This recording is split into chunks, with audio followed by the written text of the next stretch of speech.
कैसे हो आप लोग बच्चों। आज मैं कक्षा चौथी को उनकी पाठ्य पुस्तिका रिमझिम 4 का 13वां पाठ पढ़ाने जा रही हूँ, जिसका शीर्षक है हुदहुद। हुदहुद दरअसल क्या है? ये एक पक्षी का नाम है जिसे अंग्रेज़ी में हुपू भी कहा जाता है। ठीक है, आप इस पक्षी का चित्र पाठ में देख सकते हैं। ठीक है, ये पक्षी एक ऐसा पक्षी है जिसके सिर पर कलगी है। ठीक है, अब हुदहुद को सिर पर कलगी कैसे प्राप्त हुई, ये एक लंबी कहानी है, पर बहुत ही मनोरंजक कहानी है, बहुत ही रोचक कहानी है। चलिए आइए हम जानते हैं कि हुदहुद को कलगी कैसे प्राप्त हुई।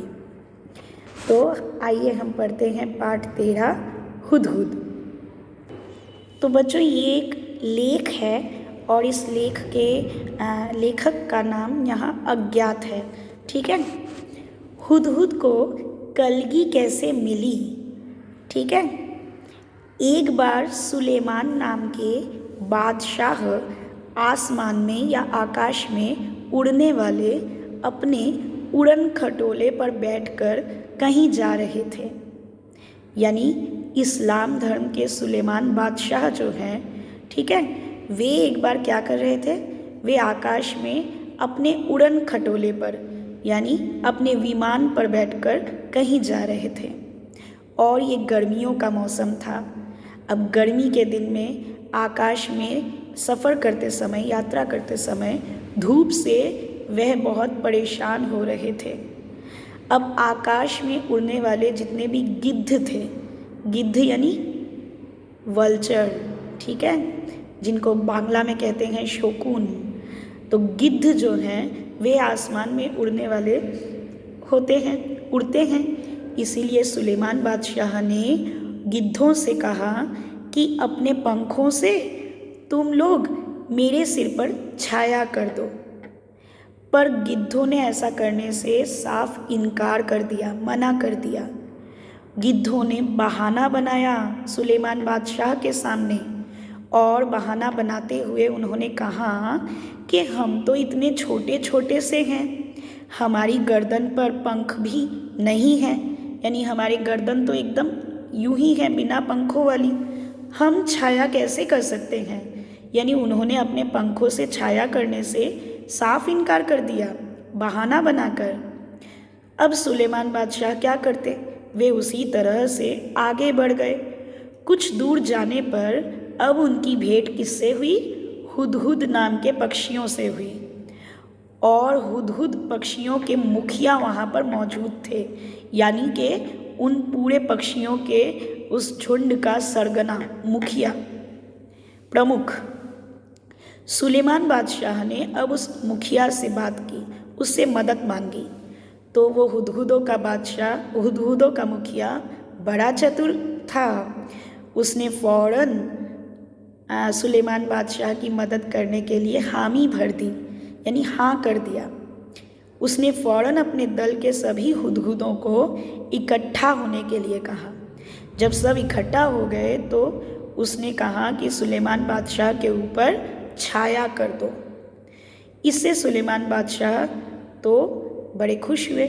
उन्होंने हुदहुद के मुखिया से कहा कि मैंने तो गिद्धों से भी मदद मांगी थी, वे मेरी मदद कर सकते थे क्योंकि वे तुम लोगों से बड़े बड़े हैं, ताकतवर हैं, परंतु उन्होंने मेरी मदद नहीं की। और तुम गिद्धों से छोटे तो हो परंतु बहुत अधिक चतुर हो, तुम सबने मिलकर मेरी सहायता की है। मैं तुमसे बहुत प्रसन्न हूँ, खुश हूँ मैं तुम्हारे इस उपकार से। मैं तुम्हारी कोई भी इच्छा पूरी करूँगा, मतलब तुम वरदान मांगो, मैं तुम्हें वरदान देने के लिए बिल्कुल तैयार हूँ। बताओ तुम्हारी क्या मनोकामना है, क्या इच्छा है। अब हुदहुदों के मुखिया ने चट से कोई भी फैसला लेना नहीं चाहा। उसने कुछ समय मांगा, कहा महाराज मैं अपने सभी साथियों से सलाह करने के बाद हमारी जो भी इच्छा होगी वो आपको बताऊंगा। मुखिया ने अपने साथियों के साथ सलाह परामर्श करने के बाद सुलेमान बादशाह से कहा कि महाराज, हमें ये वरदान दीजिए कि हमारे सिर पर आज से सोने की कलगी निकल आए, यानी जो भी कलगी हो वो सोने की हो, धातु। सोना इतना महंगा है, बहुत ही ज़्यादा कीमती है। बादशाह तो ये वरदान सुनकर बड़े हंस पड़े, क्योंकि उन्हें दूरदर्शिता से उनको पता चल गया था कि ये वरदान सही नहीं है। उन्होंने समझाते हुए कहा कि मुखिया, इसका जो परिणाम होगा, फल होगा, क्या तुमने सोचा है उसके बारे में? मुखिया बोला, हाँ महाराज, मैंने खूब परामर्श करके ये वरदान आपसे मांगा है। अब सुलेमान बादशाह क्या करते? जब कोई उनसे कुछ वरदान मांग रहा है तो उन्हें उनकी प्रार्थना स्वीकार तो करनी ही पड़ेगी। इसलिए सुलेमान ने प्रार्थना स्वीकार कर ली। सभी हुदहुदों के सिर पर सोने की कलगी निकल आई। अब मनुष्यों ने क्या किया? जब लोगों ने सोने की कलगी देखी तो उनके मन में लोभ ने जन्म लिया, क्योंकि मनुष्य होते ही बहुत स्वार्थी, लोभी। वे लोग क्या करने लगे? हुदहुदों के पीछे पड़ गए, उनका शिकार करने लगे। सोने की कलगी लेने के लिए उनको आए दिन मार मार कर सोना इकट्ठा करने लगे। तो तब के ज़माने में लोग तीर से निशाना लगाकर पक्षियों को मारा करते थे, सोना इकट्ठा किया करते थे। इसी तरह से हुदहुदों का वंश अब समाप्त होने पर आ गया था। एक्सटिंक्शन होता है ना, कि सारे इस प्रजाति के सभी पक्षी जो हैं वो लुप्त होने लायक हो गए थे। ठीक है, तो क्या हुआ कि तब मुखिया जो है हुदहुदों का, वो घबरा गया और उसने सुलेमान बादशाह के पास जाने की ठान ली। वह जब सुलेमान बादशाह के पास पहुंचा तो उसने कहा कि इस सोने की कलगी के कारण तो हमारा वंश ही समाप्त हो जाएगा महाराज। सुलेमान ने कहा, मैंने तो शुरू में ही तुम्हें चेतावनी दी थी कि ऐसा वरदान तुम मांग तो रहे हो, परंतु इसका परिणाम ठीक नहीं है। खैर जाओ, आज से तुम्हारे सिर का ताज सोने का नहीं होगा, सुंदर सुंदर पड़ों का बना होगा, यानी फेदर का बना होगा। ठीक है, और तभी से हुदहुदों के सर पर पड़ों का ये सुंदर सा ताज, यानी ये कलगी शोभा पा रहा है। ठीक है, यानी कि तभी से हुदहुदों के सिर पर सोने की कलगी की जगह पड़ों का ताज या पड़ों की कलगी बनी हुई है। अब हम बात करेंगे हुदहुद कैसा प्राणी है, ये पक्षी दिखता कैसा है, आकार, इसका रंग, और ये क्या खाता है, कितने अंडे देता है, या इसकी बोली कैसी है, इन सब के बारे में जानने की कोशिश करेंगे। तो चलिए 108 नंबर पेज देखिए, पृष्ठ देखिए। हुदहुद एक बहुत ही सुंदर पक्षी है। आप देखना चाहेंगे हुदहुद कैसा पक्षी है? आप अपनी किताब में देखिए। ये देखिए, ये है हुदहुद, और वो देखने में बिल्कुल ऐसा ही होता है। अंग्रेजी में इसे हुपू बर्ड कहा जाता है। ठीक है, तो हुदहुद एक बहुत ही सुंदर पक्षी है। इसके शरीर का सबसे सुंदर भाग इसके सिर की कलगी है। ठीक है, इसकी कलगी की वजह से ही ये इतना सुंदर दिखता है। वैसे तो ये इसे हमेशा समेट कर रखता है। ठीक है, वो कलगी को खोल कर नहीं रखता, समेट कर रखता है। पर जैसे ही किसी तरह की आवाज़ होती है तो ये एकदम चौकन्ना हो जाता है। ठीक है, और जैसे ही ये चौकन्ना होता है तो इसके कलगी के सारे पर जो हैं वो फैल जाते हैं, खुल जाते हैं। इसी तरह से वो अपनी पूरी कलगी को खोल कर फैला देता है परों को। तब ये कलगी देखने में हूबहू किसी सुंदर चीनी पंखे की तरह लगता है, चाइनीज़ फैन। ठीक है, चीनी पंखा या हैंड फैन जो होता है, हाथ का पंखा, हाथ पंखा। तो इसी कलगी के बारे में तुमने अभी ये सुंदर सी कहानी पढ़ी, सुलेमान बादशाह, गिद्ध और हुदहुदों के मुखिया की कहानी। अब हुदहुद का शरीर कैसा होता है, कैसा दिखता है? देखो, हुदहुद का सारा शरीर रंग बिरंगा होता है, चटकीला होता है, ब्राइट। ठीक है, रंग बिरंगा यानी कलरफुल। पंख काले काले होते हैं जिन पर मोटी मोटी सफ़ेद धारियाँ होती हैं, स्ट्राइप्स। ठीक है, आप चित्र में देख ही सकते हैं। और गर्दन का जो अगला हिस्सा है, सामने का हिस्सा, वो बादामी रंग का होता है और उसकी चोटी भी बादामी रंग की ही होती है, चोटी यानी कलगी। मगर उसके सिरे जो हैं यानी कलगी के पड़ों के जो भी टिप हैं, सिरे हैं, वो काले रंग के होते हैं। ठीक है, काले भी और सफ़ेद भी, काला सफ़ेद, ब्लैक एंड वाइट। और दुम यानी टेल, उसके दुम का जो भीतरी हिस्सा है, अंदरूनी हिस्सा, वो सफ़ेद होता है और दुम का बाहरी हिस्सा जो है वो काले रंग का होता है।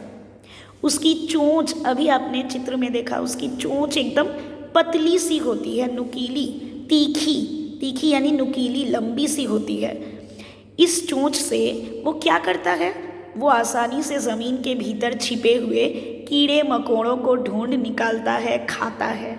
ठीक है, और अपने बच्चों को भी खिलाता होगा। और इसकी चोंच जो है वो एकदम नाखून काटने वाली, जो मतलब नहरनी होती है ना, नहरनी यानी नेल कटर, या जो हम लोग मतलब नाई के पास हम देखते हैं, वो जिससे नाखून काटता है उसको नहरनी कहा जाता है। तो उसकी चोंच यानी हुदहुद की चोंच नहरनी से मिलती जुलती है, इसीलिए कहीं कहीं हुदहुद को हजामिन चिड़िया कहा जाता है।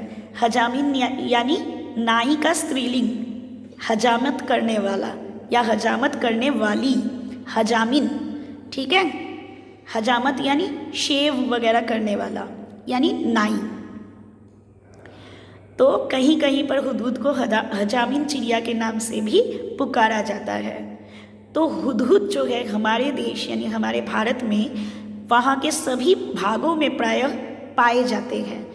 और तुमने इसे अपने घर के आसपास अपनी तीखी चोंच से ज़मीन खोदते हुए अवश्य देखा होगा, क्योंकि वो कीड़े मकोड़े ढूंढने के लिए ज़मीन खोदता ही रहता है। और बोलते समय ये 3 बार हुप हुप हुप सा आवाज़ निकालता है। ठीक है, इसीलिए इसे अंग्रेज़ी में हुपू कहा जाता है और हिंदी में इसे हुदहुद कहा जाता है। ठीक है, तो इसकी आवाज़ कैसी है, हुप हुप हुप। और दूब में जो कीड़े होते हैं, दूब यानी घास, दुर्बा जहाँ होता है, तो दूब घास में जो कीड़े होते हैं उसे ढूंढने के कारण हमारे देश में कहीं कहीं पर हुदहुद को पदुबया के नाम से भी जाना जाता है। ठीक है, और सुंदर कलगी होने की वजह से कुछ देशों में तो हुदहुद को शाह सुलेमान कहा जाता है। मिडिल ईस्ट, कुछ ऐसे देशों में जहाँ पर इस्लामिक लोग जो हैं उसे शाह सुलेमान, क्योंकि उन्होंने सुलेमान बादशाह की मदद की थी और बदले में वरदान में उनको कलगी मिली थी, इसीलिए शायद सुलेमान पक्षी कहा जाता है उसको, शाह सुलेमान। अब मादा हुदहुद जो है, मादा यानी जो फीमेल हुदहुद है, वो 3 से 10 तक अंडे देती है और जब तक बच्चे अंडे से बाहर नहीं निकलते तब तक वो अंडे को सेंकती रहती है, वो अंडों पर बैठी रहती है, वो अंडे के पास से कहीं नहीं हटती। और नर हुदहुद जो है यानी पुल्लिंग जो है, मेल हुदहुद, वही जो है घूम घूम कर भोजन इकट्ठा करता है और उसे लेकर आता है घोंसले में और मादा को भी खिलाता है, खुद भी खाता है। पर दोनों में से कोई भी एक घोंसले की सफाई, मतलब दोनों में से कोई भी घोंसले की सफाई नहीं करता। जब तक वो बच्चे नहीं निकल आते तब तक वो लोग घोंसले की सफाई नहीं करते शायद। और संसार के विख्यात पक्षियों में से ये एक है, हुदहुद। ये अपनी सुंदरता के लिए तो मशहूर है ही, पर इसे हम पालतू नहीं बना सकते और ना ही इसकी बोली में कोई मिठास पाई जाती है। ठीक है, ये कोई पालतू पक्षी नहीं है और ना ही इसकी बोली में कोई मिठास होती है, इसीलिए इसको हम पालतू नहीं बनाते। ये बहुत ही मशहूर है अपनी सुंदरता के लिए और ये आज़ाद रहती है, उड़ती है, अपनी तरह से तीखी चोंच से ज़मीन खोदती है, हुप हुप की आवाज़ होता है। तो यही अच्छा है। पक्षियों को कैद करेंगे तो उनकी उड़ान बंद हो जाएगी। तो कोई भी पक्षी अपनी स्वतंत्रता को खोना नहीं चाहता। तो पक्षियों को या किसी भी जानवर को कैद करना, पिंजरे में पिंजरबद्ध कर देना, ये सही बात नहीं है। हमारी तरह उनको भी उनकी आज़ादी बहुत प्यारी है। वो आज़ाद होकर खुले आकाश में विचरण करना ही ज़्यादा पसंद करते हैं। तो अगर आपको ये वीडियो अच्छी लगी हो तो इस वीडियो को लाइक करना, मेरे इस चैनल को सब्सक्राइब करना मत भूलिएगा। नमस्कार।